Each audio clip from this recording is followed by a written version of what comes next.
Good morning, everybody. We're going to make a short video. There's not much more to say that I haven't said already. Kind of still expecting a dip, and I'm just going to put it to you why I think there's going to be a dip. I'm not going to say it's going to crash. I'm not going to say it's over. I'm not saying anything like that. But everybody seems to be talking about Uptober or Pumptober or whatever it is that they're referring to it as, which is the assumption that, for whatever reason, October is going to be unbelievably bullish. So I'm just going to show you a couple of things. So we'll start with the more obvious ones, and depending on your attention to detail or time, I know it's the weekend, we've got better stuff to do than listen to me drone on about chads. But the first thing we're going to talk about, obviously, is Bitcoin. And like I say, I'm going to try and keep it short and simple. Bitcoin approaching its $68,000 zone, which is the lower high form of this consolidation formation. No loss of momentum over here, but we do have a money flow index hitting the, getting to the top of the comfort zone. Last time we saw that, we saw a reaction here. It wasn't massive. We went on to make bearish divergence, and then that was significant. These sort of things happen. So we had hot read, bearish divergence all the way down. So this isn't the moment that it collapses or anything like that, but or comes all the way back down to 50,000, although that is a possibility. You can't rule it out. I really do mean that. You can't rule it out. This is still a series of lower highs, lower lows, consolidation. You just have to be aware of it and make sure that you're not buying into resistance, which would be absolutely crazy. What else we got? So S&P, again, sort of finishing on Friday, more or less with the reverse of what took place on Thursday. Yeah, it's still supported above the 7 simple, 10 horizontal, 21, 20. So there's a whole range of supports below us on all time frames. But this is the thing that concerns me. We've got the overheated money flow index, which actually reached 100, which is crazy. We don't normally see that on anything at all, actually. I really mean that. You don't normally see that on anything. Even low cap crypto coins, very rare that you would see something so hot on the money flow index. It's a volume indicator. You'd be looking for a liquidity grab, if anything, at those areas. If there was lots of money to be taken out of the market, you would be taking it out when you see that read. You'd be like, oh, wow, look at all that free money I can take. I'm dumping into that liquidity. That's basically what it is. So, yeah, you do have to think about that. But other than that, it's still a technical breakout, but that this is unusual. The last time we had a read similar to that was this, and that led to, it was only a 3% move, but it was 3%. And the way I like to try and interpret the S&P and its reaction across the board for cryptos, is S&P would do 3%. You could assume Bitcoin does 6%. Then you could assume that majority of altcoins overall do about 12%. And then the low end cryptos, especially the ones that have rallied up, because some of these, especially the meme coins, have rallied up, 50, 60, 70, 80, 90 or more percent in the last week. They could easily do 20 or more percent pullback and still be bullish, obviously, but that's a big drop. You don't want to be buying the tips on that before you get that drop. You see what I mean? You buy the lows.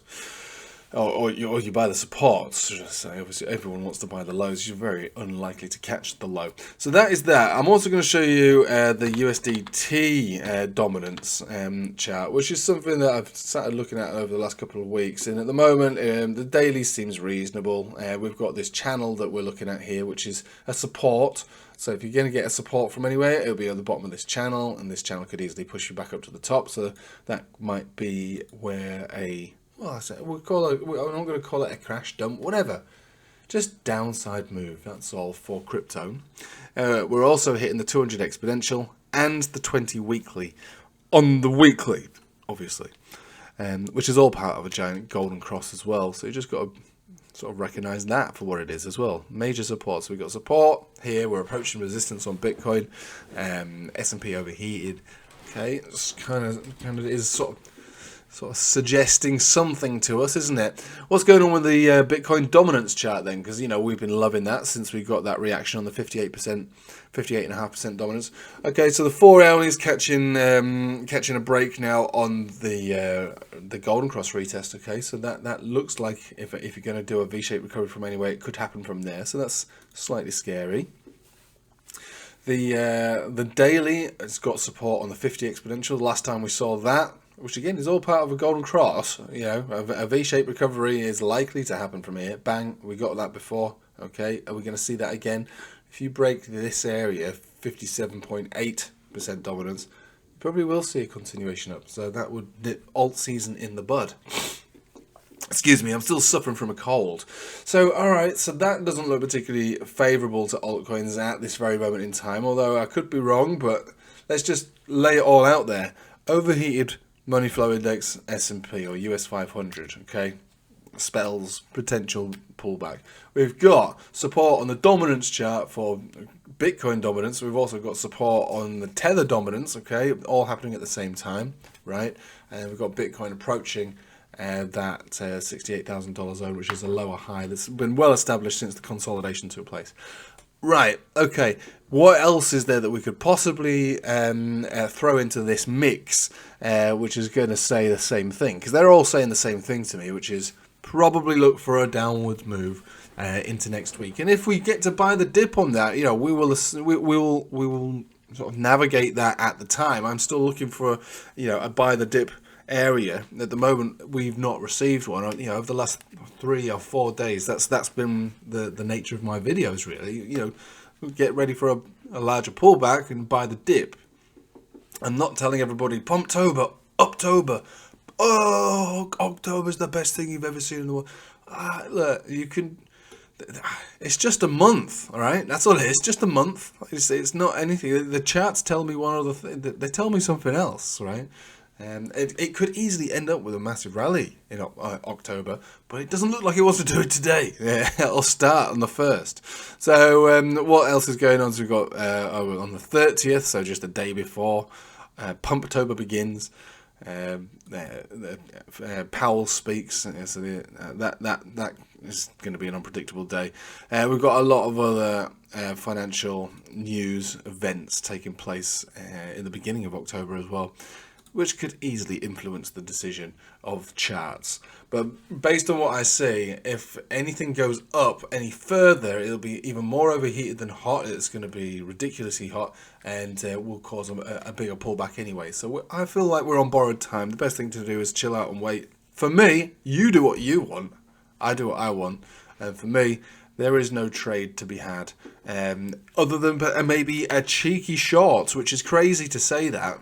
It's not the Pumptober scenario, is it? Why is he shorting? It's Pumptober's around the corner.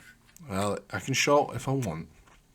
And I'll have a very tight stop loss, so you don't need to worry about me.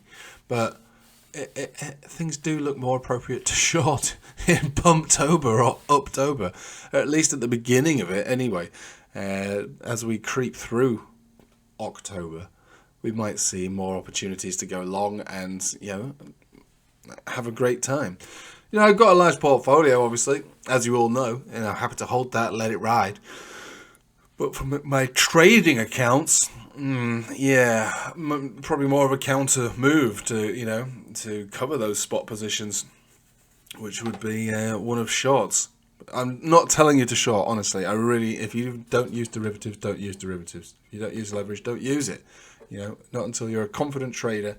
Not just with the indicators and the technicals, but also your risk management. So don't listen to me and say, oh, you said short, I'm going to short. No. Short when you are ready to short. Right, that is basically all I need to say about this market. I thought it was going to be a short video. It was short in a different way, wasn't it? Right, so I'll leave it with you there. But thank you for watching. Subscribe, like, join the Patreon, Telegram, all the links in the description below, and have a nice day. Take it easy.